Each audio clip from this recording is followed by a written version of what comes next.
buenas tardes, ¿cómo están todos? Estamos transmitiendo desde Instituto Gnóstico de México.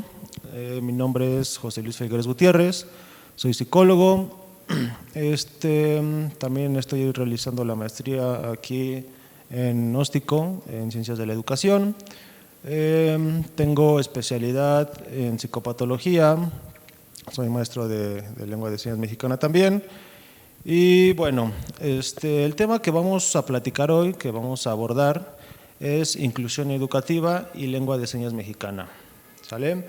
Y bueno, el tema central en realidad es lengua de señas mexicana, pero no podemos hablar de LSM si no hablamos de inclusión educativa, ¿ok? Son temas que van de la mano y son temas que van en realidad muy acompañados, ¿ok?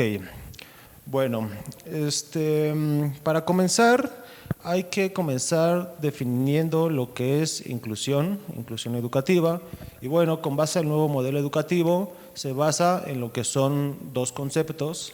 Uno que es el concepto de igualdad y el otro que es el concepto de equidad, ¿sale? Se basa en estos dos conceptos para definir lo que es inclusión. Ok, por ahí tenemos una imagen y me gusta mucho presentarles esta imagen a mis alumnos a la hora de yo explicarles qué es inclusión. No sé si la han visto, están mucho en redes sociales. Son tres niños que están afuera del estadio viendo un partido, me parece que es de béisbol, y tienen tres cajitas de madera, ¿sale? Les pongo el contexto. Los niños son de diferentes estaturas, uno es más alto, otro medianito y otro más chico. Entonces, para definir estos conceptos, por ejemplo, el concepto de igualdad le da una caja a cada niño, ¿no? Y obviamente el más chiquito no puede ver el partido. El concepto de equidad hace referencia a lo que le da, a lo que necesita a cada persona. Entonces, la imagen queda, le da dos banquitos al más chiquito para que pueda ver el partido, le da una caja al del medio y al más grande no le da nada, ¿sale? Entonces ya los tres pueden ver el partido de béisbol. Así hace referencia para definir esta parte de lo que es igualdad y lo que es equidad. Ahora, hay como una transición de los últimos modelos educativos que es de la integración a la inclusión. Y yo les pregunto a mis alumnos, entonces, ¿cómo sería inclusión y cómo sería integración con base a esta analogía de los niños viendo el partido, ¿no? Y bueno, por ahí me dan sus respuestas. Y sería integración sería que los tres niños no estén afuera viendo el partido, sino que estén adentro del estadio, ¿sale? Ahora, ¿cómo sería inclusión? Inclusión sería que los tres niños no solo estén adentro del estadio, sino que también estén jugando o participando en la actividad, ¿ok? Y con este ejemplo me gusta mucho porque siento que es muy claro para definir lo que es inclusión educativa, ¿sale? No es lo mismo estar integrados o que las personas con discapacidad estén dentro de un círculo social a que tengan una participación totalmente activa, ¿sale? Pueden estar dentro de un grupo social, pero no pueden tener tal vez ninguna participación activa, entonces no sería inclusión, solo sería integración, ¿sale? Hay que tener como que bien definidos esos conceptos para partir pues lo que es la inclusión educativa. Una vez sabiendo lo que es inclusión, podemos aplicar lo que es la inclusión a la educación y a la pedagogía, ¿sale? Muy bien, la inclusión trabaja con cierta población, normalmente trabaja con o atiende a alumnos con discapacidades diferentes, ¿sale? Tenemos por ahí discapacidad intelectual, síndrome de Down, autismo, discapacidad motriz, discapacidad visual, discapacidad auditiva, que sean las personas sordas, entre otras más, ¿ok? También haciendo una pausa aquí breve para decir el uso correcto y cómo expresarnos hacia las personas con discapacidad auditiva, ¿sale? Muchas personas todavía tienden a llamarles sordomudos y obviamente está mal dicho, son sordos, no son mudos, es muy diferente, e incluso cuando alguna persona les llama sordomudos a alguna persona sorda, pues tienden a ofenderse, ¿no? Por lo mismo que son sordos y no son mudos. Y bueno, aclarar esta parte de expresarnos correctamente, se le puede llamar personas con discapacidad auditiva o personas sordas, ¿sale? También aclarar otro término dentro de la lengua de señas mexicana, muchas personas todavía dicen lenguaje y lo he escuchado a nivel profesional con algunos maestros que todavía utilizan la palabra lenguaje para hacer referencia a lo que es la lengua de señas mexicana. Y también hay que diferenciar estos dos conceptos, ¿no? Para comenzar, lenguaje es como la capacidad innata que tenemos nosotros las personas para comunicarnos. Tenemos la mímica, tenemos la expresión corporal, tenemos la expresión facial, ¿sale? Y la lengua como tal, incluso en la lengua de señas mexicana, tiene su propia estructura gramatical, ¿sale? Dentro de una comunidad sorda tienen su propia estructura gramatical y tienen su propia cultura, ¿sale? Entonces, es lo que hace diferente en lo que es lengua y lo que es lenguaje. Tenemos también diferentes lenguas o tal vez idiomas, la lengua inglesa, lenguas indígenas, español, alemán, etcétera, etcétera, etcétera. ¿Ok? Y bueno, continuamos donde me había quedado, que es dentro de la población que atiende lo que es la inclusión educativa, aparte de personas o alumnos con discapacidad, con diferentes discapacidades. No son capacidades diferentes, antes se utilizaba el término de capacidades diferentes, pero como tal no es una capacidad, ¿no? Si no estaríamos hablando de habilidad. Es discapacidad, son discapacidades diferentes porque como tal le impide o le dificulta, más bien le dificulta acceder al aprendizaje de forma que lo hacen todos, ¿ok? Es una condición que tienen los alumnos que sí, como tal les dificulta acceder a algún aprendizaje esperado. Y muy bien, también atiende a alumnos o a la población con problemas de aprendizaje. Dentro de los problemas de aprendizaje tenemos por ahí, no sé, discalculia, disgrafia, dislexia, tenemos alumnos con aprendizaje lento, entre otros. También atiende a la población de alumnos con problemas conductuales, ¿ok? Por ejemplo, en el DSM-5 salió un nuevo término que es trastorno de desregulación disruptiva del estado de ánimo, ¿sale? En resumen, o dicho coloquialmente, son berrinches, ¿sale? Berrinches que hacen los morros, a eso se refiere. Esto con relación a problemas conductuales. También tenemos problemas de comunicación. Dentro de los problemas de comunicación podemos tener, no sé, algunas dislalias, disartrias, que es más relacionada con problemas articulatorios. Pues obviamente también tenemos a las personas sordas, ¿sale?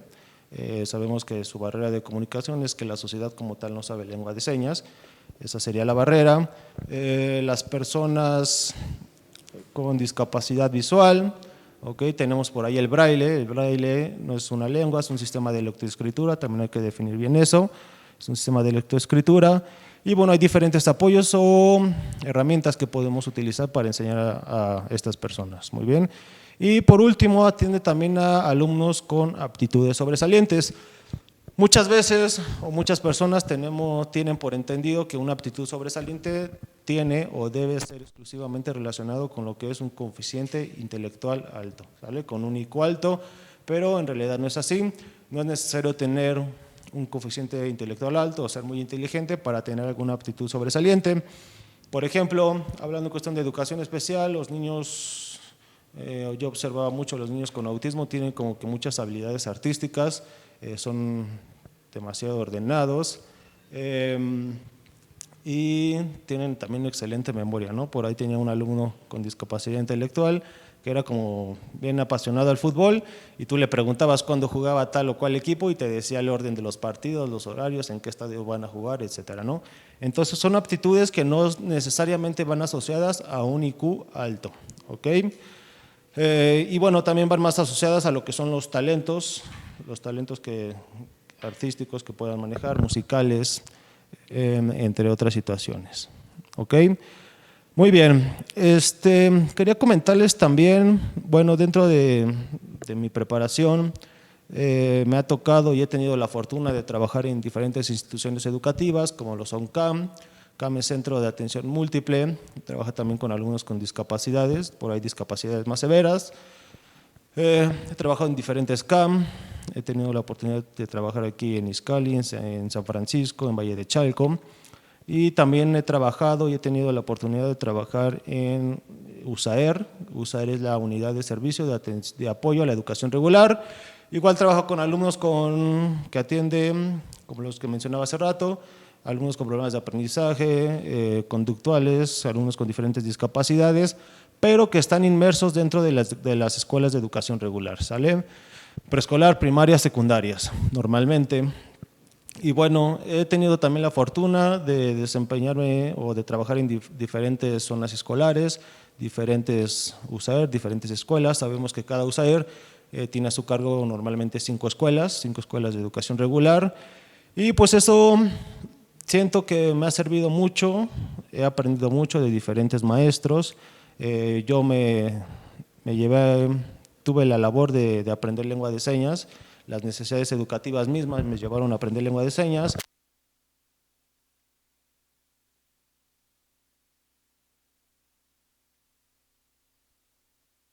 ¿Se apagó? ¿Ya? Ok, fallas técnicas, perdón.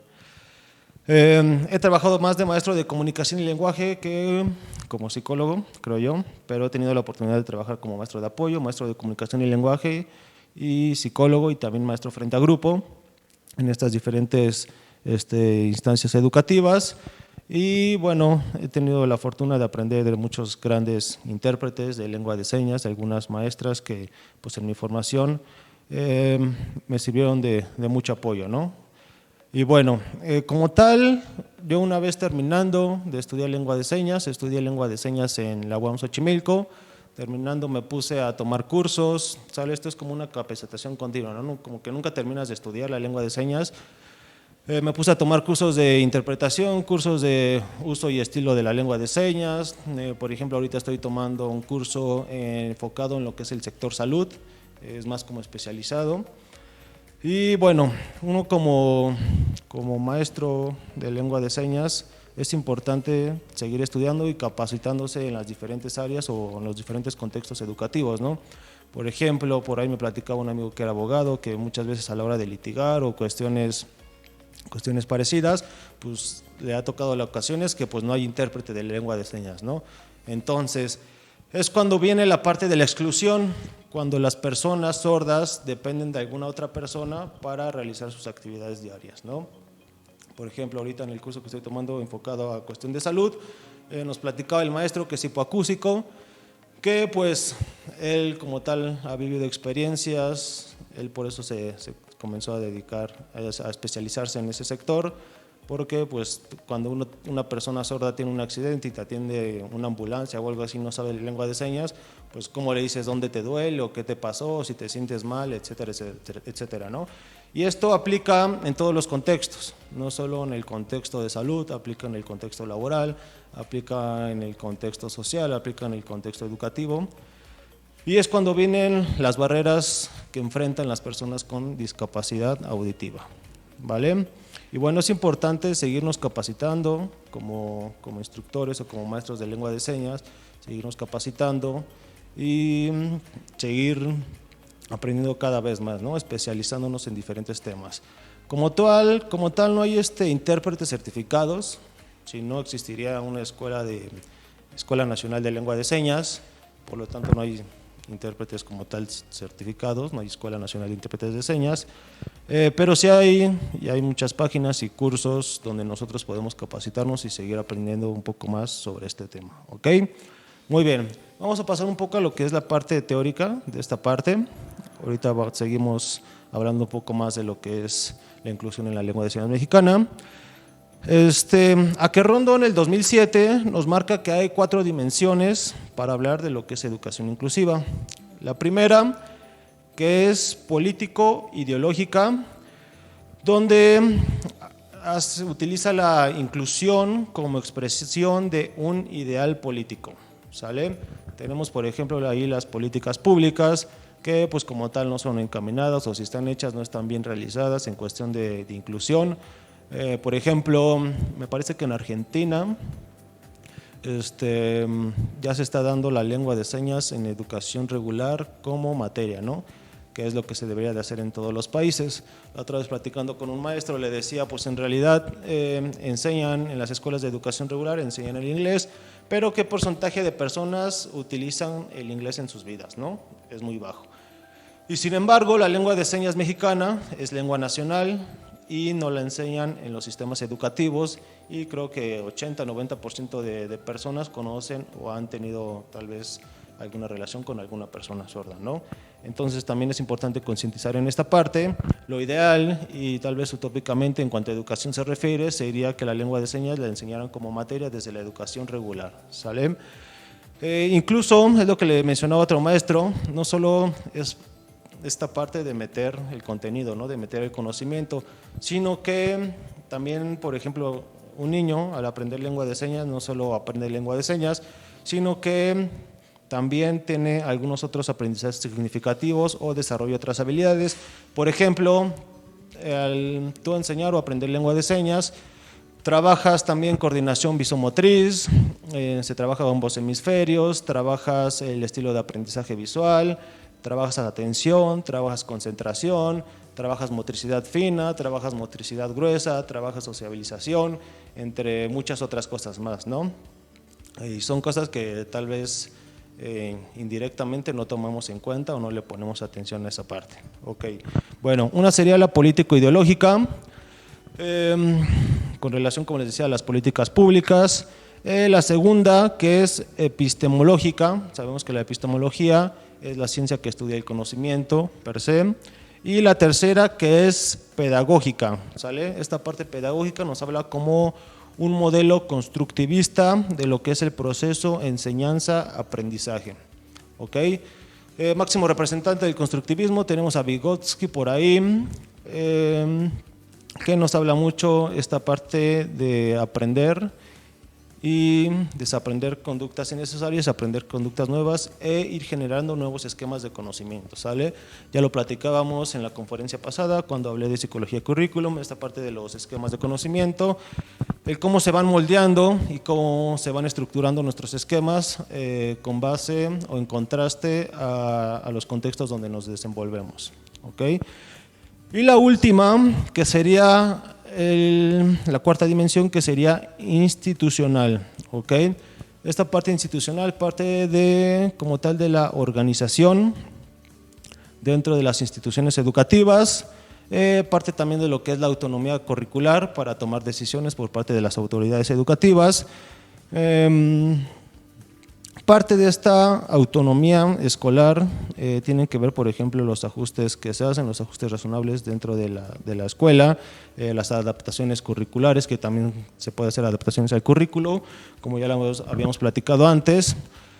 Y bueno, un ejemplo, la otra vez en clase estábamos platicando lo que fueron los clubes, ¿no? No sé si recuerdan, en ese sexenio de Peña Nieto, que metió los clubes, donde pues obviamente era un completo relajo, no estaban ni siquiera bien establecidos, no había como una metodología de trabajo muy bien estructurada, y por ejemplo a la hora de que se cambiaran los alumnos de grupo o a la hora de dar los talleres o los clubes, pues era un completo relajo. Ahora imagínense en educación especial, y nos llegó a pasar cuando trabajaba aquí en el CAM, por ahí un alumno con autismo que le entraban sus crisis de ansiedad, y pues empezaba a golpear y bueno, era un completo desastre.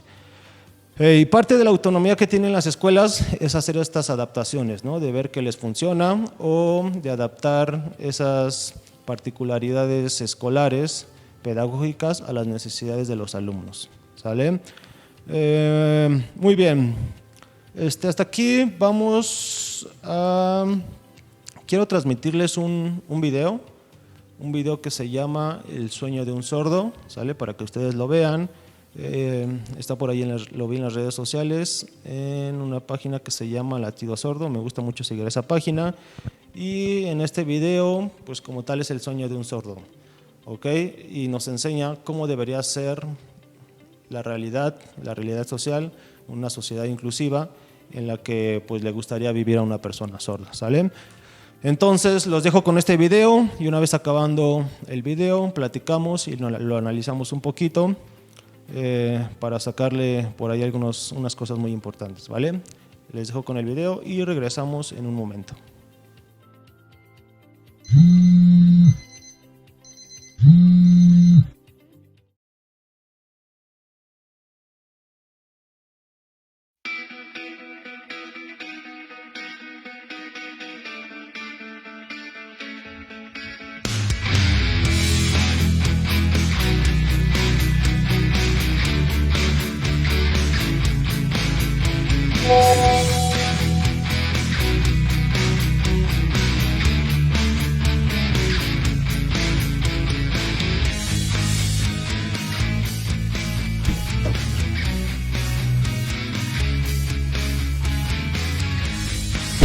Buenos días, ¿eres Adrián?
Buenos días.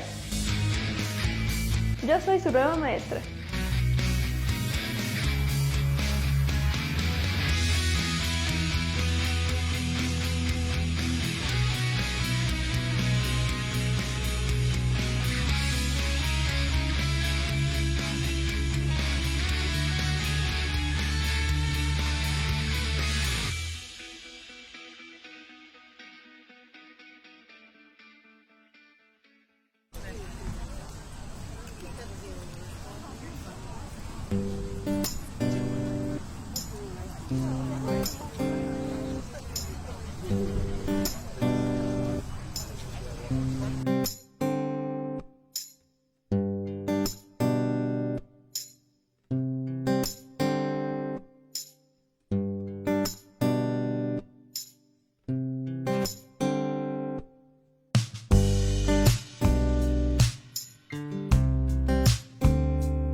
Muy bien, ¿qué les pareció el video? A mí en lo particular me gusta mucho porque incluso desde que inicia, ¿no? Si se dan cuenta, el teléfono lo pone al lado en su almohada, porque como obviamente no puede escuchar el sonido, pues vibra el teléfono y hace que lo despierte.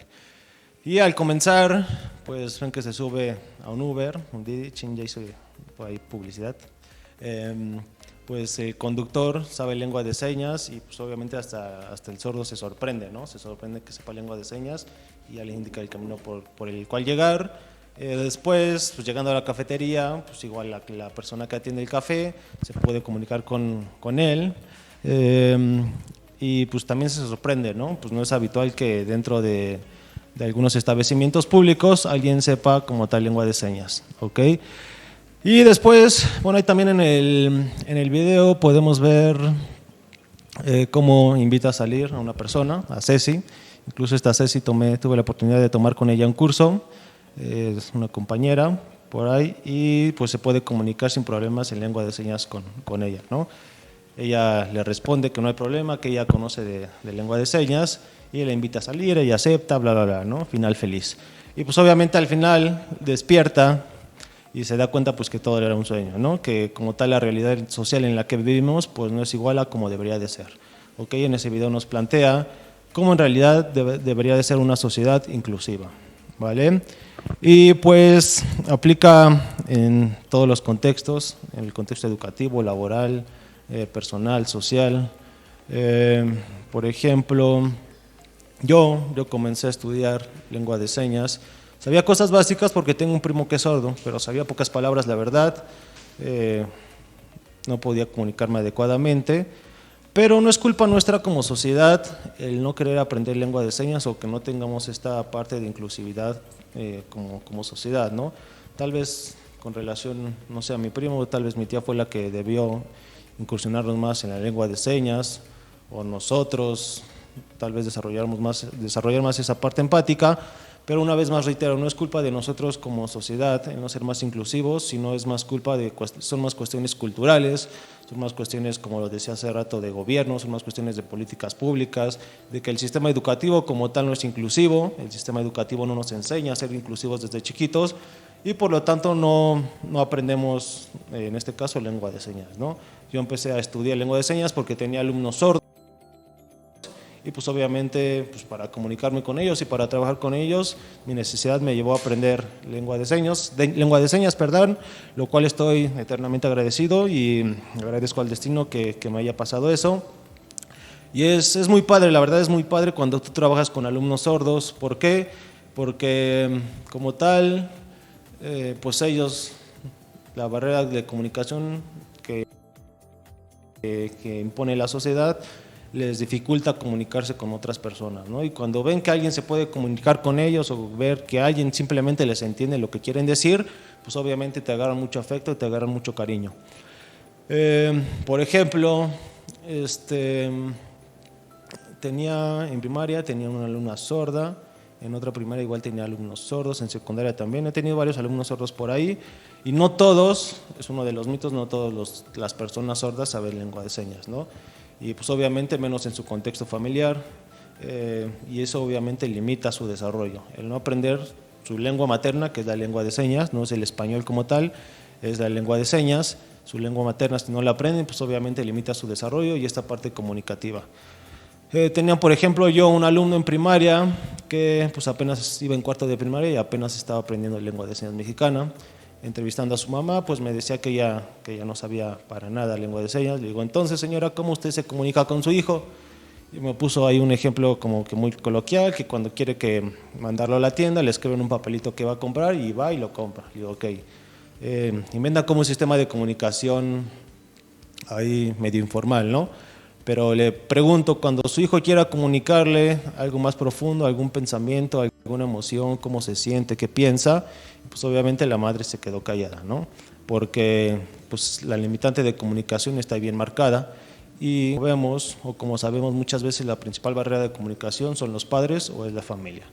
También sabemos que hay barreras contextuales escolares, sociales, pero muchas veces es la familia y la verdad es triste ver esa situación porque pues cuando el niño, su principal fuente de apoyo, su principal pilar como tal es la mamá o es su familia y no se puede comunicar con su familia, pues obviamente cómo va a ser su desenvolvimiento social, afectivo, psicológico, etcétera, ¿no? Entonces es la realidad que nos encontramos actualmente en nuestro sistema educativo con base a inclusión, pero son realidades que hay que trabajar. Por eso el porqué de este video, por eso el porqué de esta conferencia, de esta plática, porque uno de los objetivos también en conjunto aquí con Gnóstico de México, es pues poner nuestro granito de arena, ¿no? Lo que queremos es a corto plazo, por ejemplo, empezar a dar cursos de lengua de señas aquí en la institución, tenemos las instalaciones, solo es como aprovechar el recurso y pues poner nuestro granito de arena, ¿no? Para que más personas pues aprendan lengua de señas, para generar una sociedad un poco más inclusiva. Sé que el cambio no es grande, pero por ahí hay una frase, me parece que es de Bukowski, que me gusta mucho, que dice: se empieza a cambiar a las personas, al mundo de persona en persona, todo lo demás es política,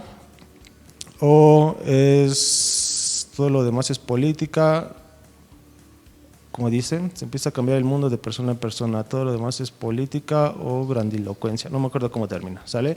Pero bueno, así se empieza con el trabajo desde nuestras trincheras, trabajando de poco en poco. Por ahí también yo doy algunos cursos particulares al público en general.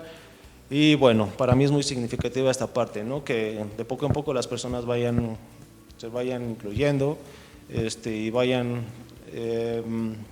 generando conciencia, ¿no? De lo que es la inclusión en México y cómo está también nuestro sistema educativo. Ok, vamos a continuar. Existen algunos mitos o tal vez podemos llamarlos creencias falsas en cuanto a lengua de señas mexicana se refiere. Uno de ellos es que la creencia de que la lengua de señas mexicana es internacional o que es la misma en todos los diferentes países, y no. La lengua de señas, por eso dice mexicana, porque la lengua es nacional. ¿Por qué? porque como tal tiene su propia gramática, ¿sale?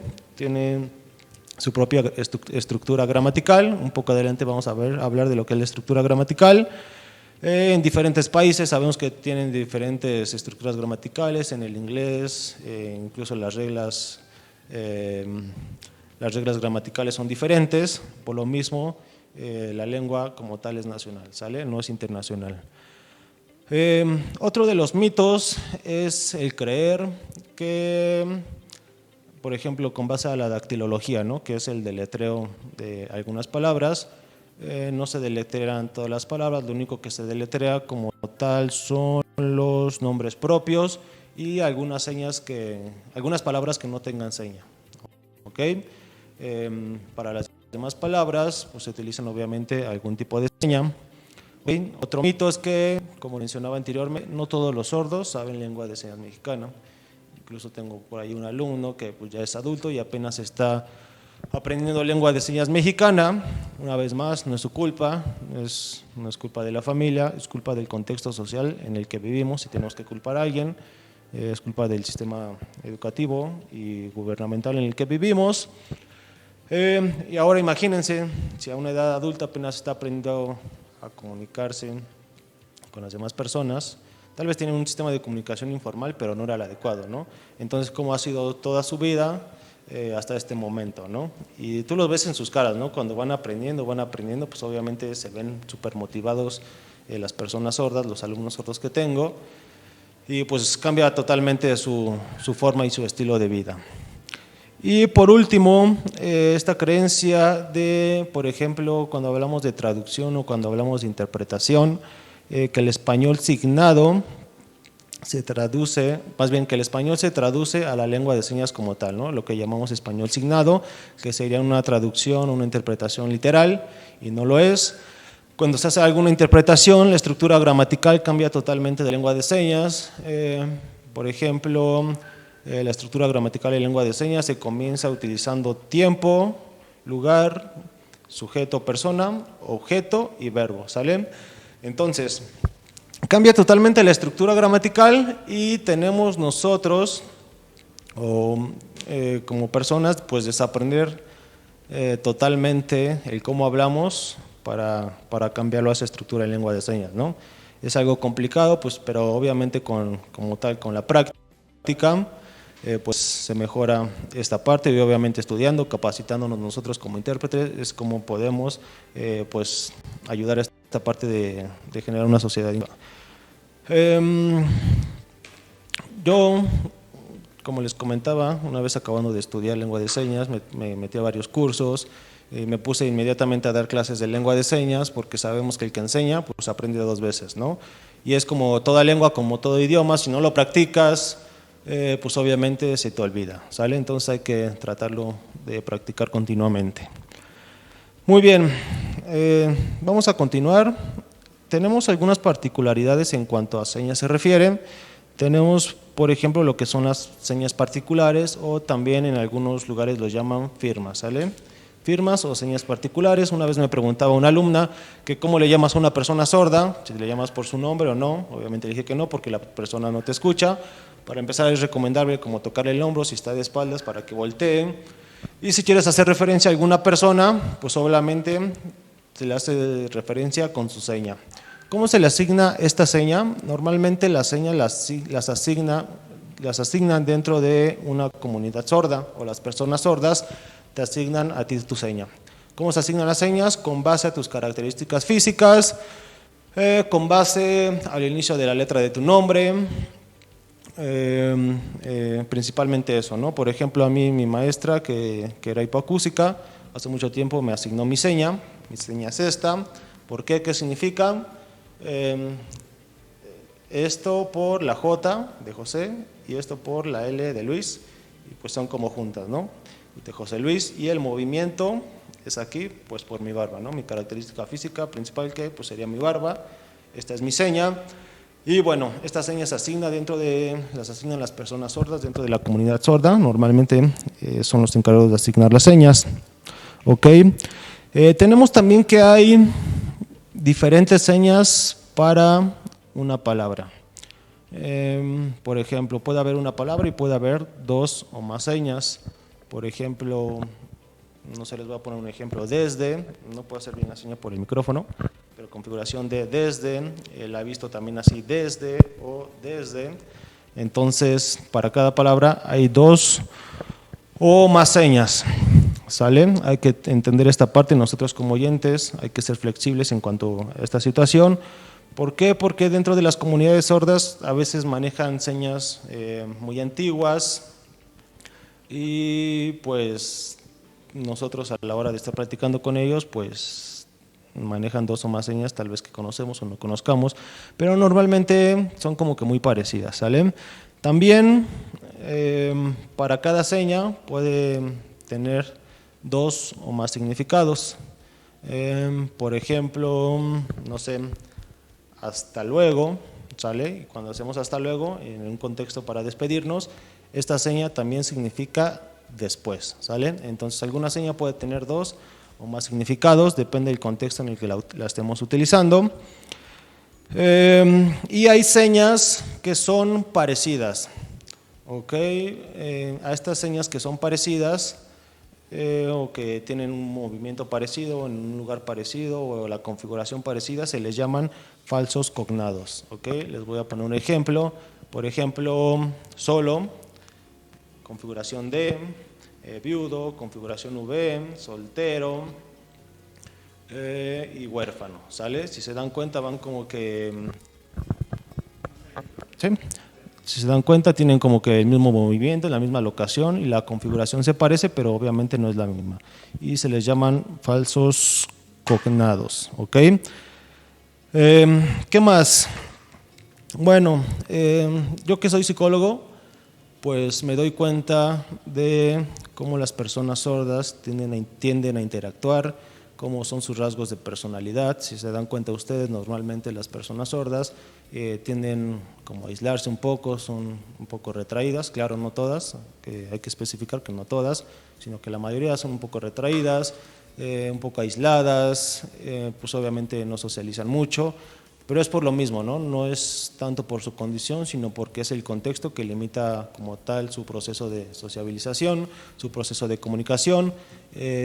Sabemos que las barreras de aprendizaje son contextuales, como tal el alumno o la persona tiene la condición, pero no es una barrera como tal para comunicarse o para acceder a algún aprendizaje. ¿Okay? Bueno, como parte de las barreras de comunicación, ya lo habíamos comentado antes, ya conocemos las barreras, pueden ser a nivel escuela, a nivel escolar, pueden ser nivel familia, que es las que más observamos normalmente, los maestros, directivos, etcétera, etcétera, etcétera. Por ejemplo, tenía en una escuela, trabajaba en una telesecundaria donde tenía una alumna sorda y pues ahí obviamente el trabajo se trabajaba desde, obviamente, trabajo individual con la alumna, capacitaba a los alumnos, le enseñaba a los alumnos de lengua de señas, obviamente para que pudieran comunicarse con la niña, ¿no? Con la niña sorda. Y ahí la barrera de comunicación era la maestra como tal. ¿Por qué?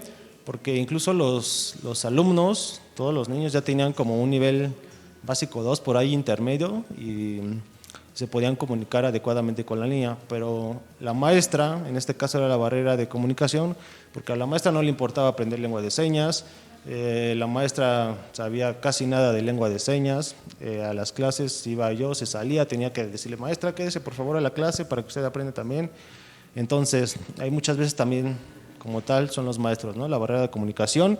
También he tenido obviamente maestros que en algunas escuelas, que ellos mismos, para poder comunicarse con sus alumnos, se meten a cursos de lengua de señas, maestros muy comprometidos, muy éticos. Obviamente en las escuelas encontramos siempre de las dos partes, ¿no?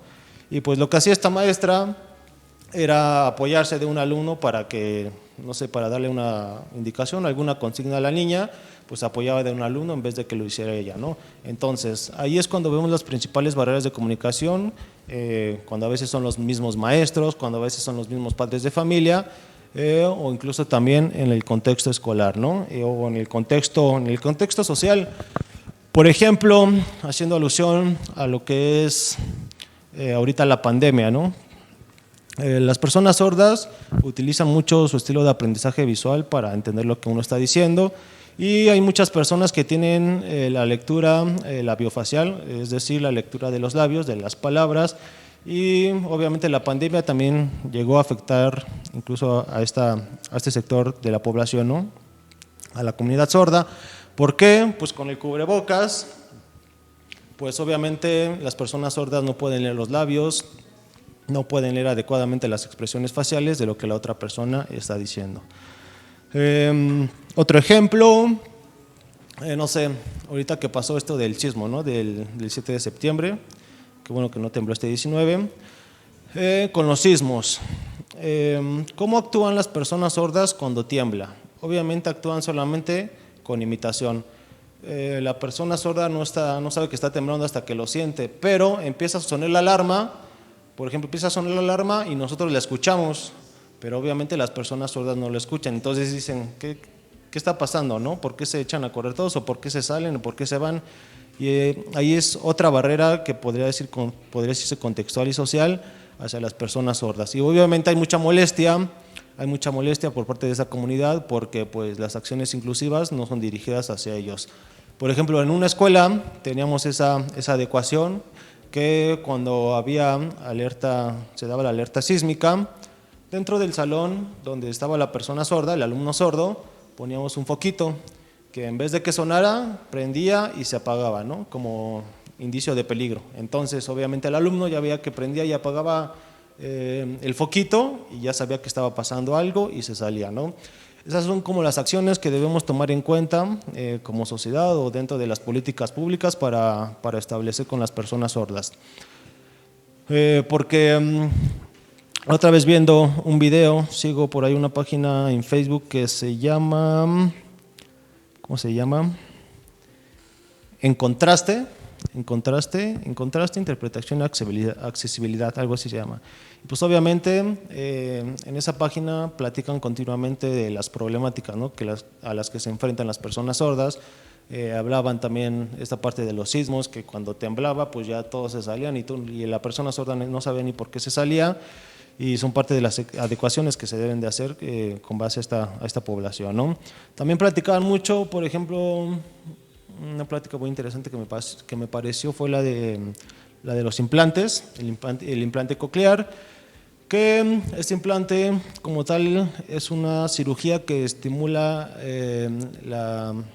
las terminaciones nerviosas, la cóclea como tal, para que las personas sordas o hipoacúsicas puedan percibir los sonidos, ¿sale?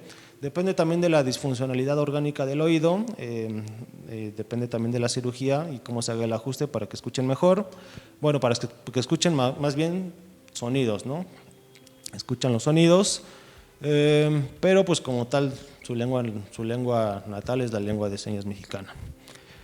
Y bueno, en esta página, en otra de las pláticas que daban, está muy padre porque son los maestros sordos hablando y te marcan los subtítulos para que pues obviamente tanto oyentes como personas sordas puedan ver los videos y puedan también como sensibilizarse, ¿no? Y entender estas dificultades que atraviesan día a día. Y dentro de alguna otra plática me acuerdo que pues platicaban con relación a las clases que daban tanto las personas sordas como las personas oyentes, y pues unos estaban de acuerdo, otros en desacuerdo en que los oyentes como tal dieran clases de lengua de señas. Yo sí estoy de acuerdo que las personas sordas deberían de ser los maestros como tal, pero pues tal vez el alcance educativo no sería el mismo, ¿no? Porque pues obviamente sabemos que la mayoría somos oyentes, la mayoría de la población somos oyentes, y aparte del alcance educativo también pienso que muchas personas sordas o incluso oyentes, no solamente por saber lengua de señas, tengan la aptitud, se podría decir, para dar las clases. Sabemos que como tal todo maestro debe de tener como la pedagogía para impartir clases, no a todos se les da, no todos tienen las habilidades o aptitudes para dar una clase y más en lengua de señas, ¿no?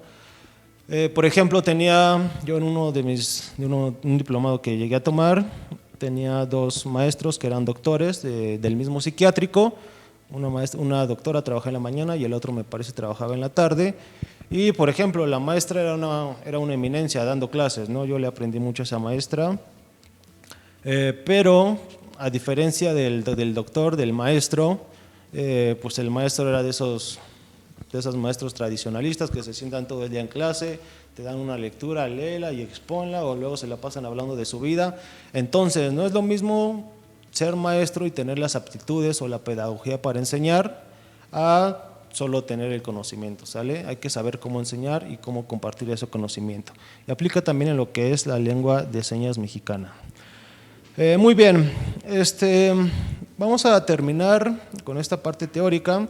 Ahorita vamos a hacer antes de hacer un corte comercial, quiero darles 5 consejos que me parece importante que ustedes tomen en cuenta para hablar de lengua de señas mexicana. Y después de estos 5 consejos vamos a ver lo que es el abecedario. Quiero enseñarles lo que es el abecedario. Vamos a verlo rápidamente. Si muchos ya por ahí lo saben, pues es importante que lo repasen, que lo estén practicando con cualquier palabra que vean en cualquier lado. Practiquen lo que es la dactilología, ¿sale? Para que no se nos olvide. Y bueno, ya es una herramienta más, ¿no? Para comunicarnos con las personas sordas. Y obviamente todo este proceso enfocado a, como les mencionaba hace rato, pues los cursos que queremos impartir aquí en Gnóstico de México. Como les decía, queremos poner nuestro granito de arena para que pues, más personas aprendan lengua de señas. Próximamente ya les estaremos compartiendo información de los cursos que se van a dar aquí para que estén al pendiente, ¿vale? Muy bien, 5 puntos a tomar en cuenta para la comunicación con personas sordas. 1, que es el uso de clasificadores. Los clasificadores les sirven a las personas sordas o nos sirven como apoyo para explicar el contexto del que estamos hablando, ¿sale? Tenemos dentro de los clasificadores, tenemos la mímica, tenemos la expresión corporal, la expresión facial, ¿sale? Y nos sirven como de apoyo para explicar o clarificar el contexto del que estamos hablando. El segundo consejo es, o principio tal vez, que les manejo yo, es evitar lo que es el español signado, ¿sale?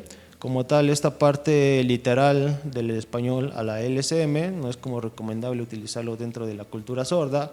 Si estás con personas oyentes, pues todavía es un poco más flexible, pero dentro de la cultura sorda, pues no es conveniente porque muchas veces no entienden lo que tú quieres decirles.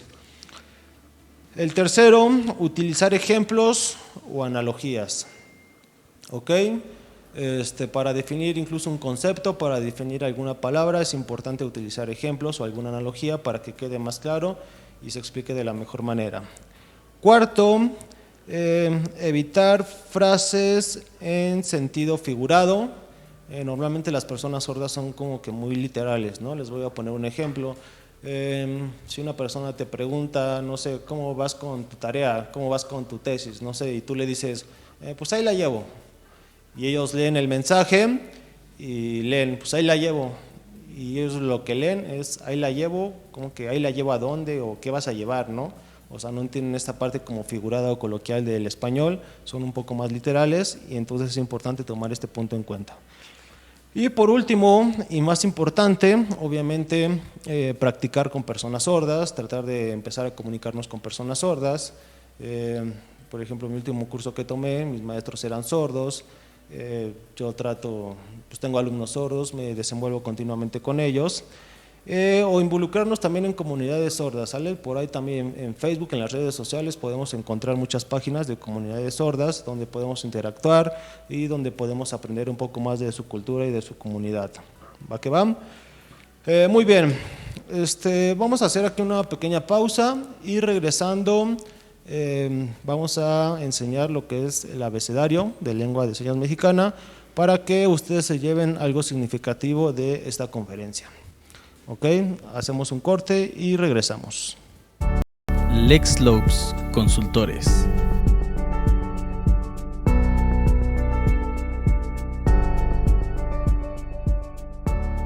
Somos una empresa legalmente constituida ante las autoridades mexicanas, conformada por especialistas corporativos competentes en cada una de las disciplinas jurídicas, contables y fiscales. Nuestros resultados son nuestra mejor carta de presentación. Nos encontramos en la calle Virgen María a una cuadra de Plaza Sendero Iztapaluca, dentro de Business and Trade World. Solicita tu asesoría a los números y al correo que aparecen en pantalla. Te esperamos.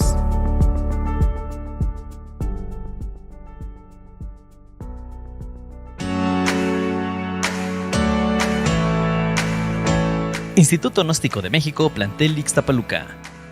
Ven y conoce nuestras instalaciones. Termina tu bachillerato, puedes hacerlo en examen único, modalidad de 3 meses o bien en el sistema escolarizado de 24 meses. Contamos con especialidad en auxiliar de enfermería, asistente en administración y contabilidad, auxiliar educativo, perito en criminalística. Estudia una licenciatura escolarizada o ejecutiva a 3 años en las áreas de pedagogía, psicología, derecho, administración, criminalística, contaduría, enfermería, relaciones internacionales, trabajo social, bienes raíces, ciencias de la educación, seguridad pública. O bien, obtén tu título en tan solo 10 meses por medio del sistema de profesionalización en carreras como Derecho, Administración, Psicología, Pedagogía, Criminalística, Contaduría, Relaciones Internacionales, Informática Administrativa, Seguridad Pública. Si buscas estudiar una maestría, tenemos Ciencias de la Educación, Ciencias Penales y Juicios Orales. También ofrecemos doctorados como son en Educación, Derecho y Derechos Humanos. Por si fuera poco, contamos con un curso certificado de inglés y francés. Iniciamos cada 2 meses. Instituto Gnóstico de México tiene los planes de estudio adecuados para cada necesidad. No lo pienses más. Te esperamos en calle San Roberto número 7, Colonia San Isidro Soquiapan, a 2 cuadras de la Óptica Americana de Ixtapaluca. Comunícate al teléfono 55 43 97 64 67 o envía mensaje vía WhatsApp al 56 12 73 53 57. Instituto Gnóstico de México, plantel Ixtapaluca. Tu pasión, tu profesión. Alcanza tus sueños.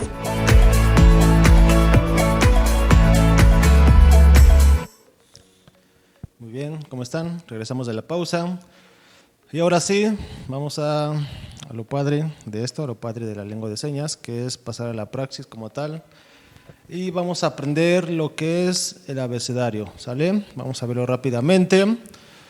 Espero que una vez que aprendan el abecedario, pues les despierte ese interés por seguir aprendiendo, ¿ok? Y como les reiteraba anteriormente, aquí uno de nuestros objetivos, tanto particulares, tanto de su servidor como de Instituto Gnóstico, es brindarles cursos de lengua de señas a la población en general, como tanto a los alumnos de Gnóstico, pues obviamente para poner nuestro granito de arena para fortalecer una sociedad inclusiva, ¿ok? Entonces, vamos a comenzar. Normalmente a mis alumnos siempre les digo que calienten sus manos, ¿sale? Abrimos y cerramos la mano, solo la voy a hacer con una porque en la otra tengo el micrófono. Abrimos y cerramos mano. Como tal, las manos, como todo músculo, hay que calentarlo, ¿sale? Tocamos pulgares, pulgar con las yemas de los dedos, ¿sale? Si nos queremos tronar los dedos, también podemos hacerlo. Abrimos y cerramos rápidamente. Movemos muñecas hacia un lado, hacia el otro. Y listo. Vamos a comenzar aprendiendo el abecedario. Comenzamos con la letra A, ¿sale? Hacemos esta configuración, nos vamos a ir de 5 en 5. A,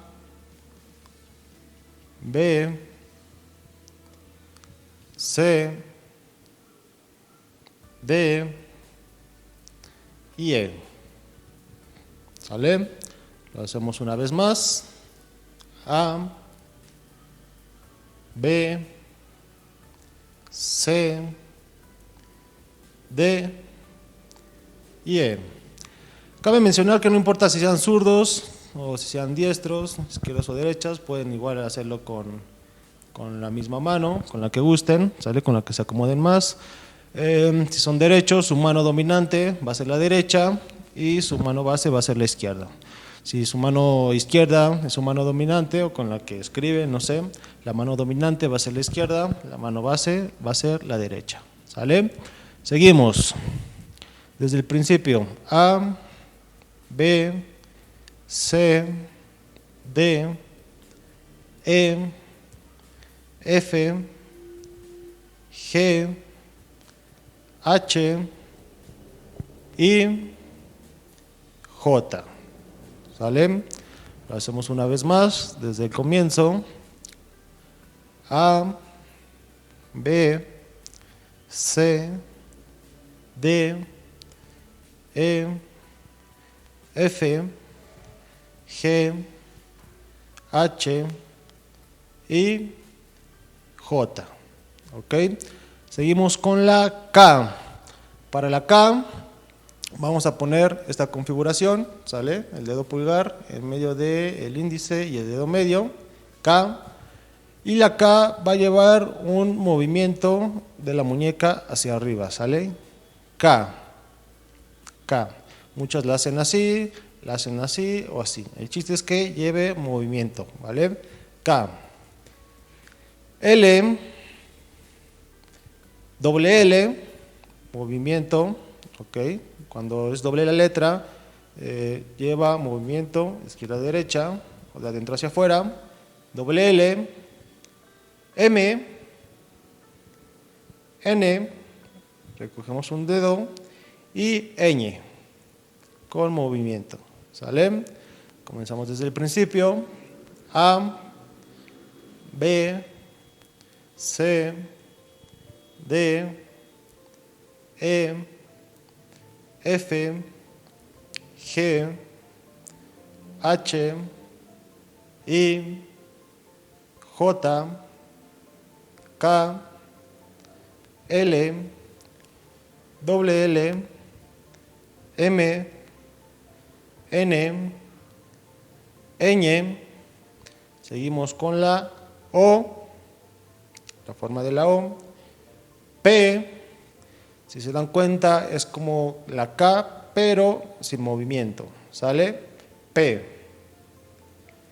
Q, hacemos esta configuración como si fuera de dinero y lleva movimiento, ¿sale? Q.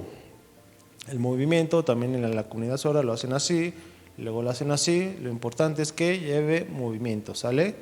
Q, movimiento de la muñeca. Q. R, doble R y S, ¿sale? Llegamos hasta S. Vámonos otra vez desde el principio. A, B, C, D, E, F, G, H, I, J, K, L, doble L, M, N, ñ, O, P, Q, R, doble R, S, ¿sale? Seguimos con la T. La T, vamos a meter el pulgar en medio de el índice y el dedo medio, ¿sale? T, U, V, W, X, como la configuración de la Q, pero el movimiento es hacia adentro, ¿sale? X, Y y Z. Dibujamos la Z. ¿A qué va? Muy bien. Otra vez desde el comienzo. A, B, C, D, E, F, G, H, I, J, K, L, doble L, M, N, ñ, O, P, Q, R, doble R, S, T, U, V, W, X, Y y Z. Perfecto. Vamos a hacerlo una última vez, pero con las dos manos, ¿sale? Voy a dejar tantito el micrófono aquí.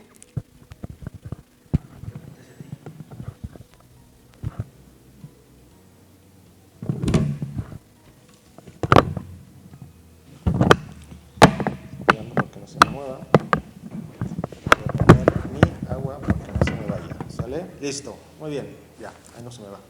Sale pues, comenzamos, ambas manos.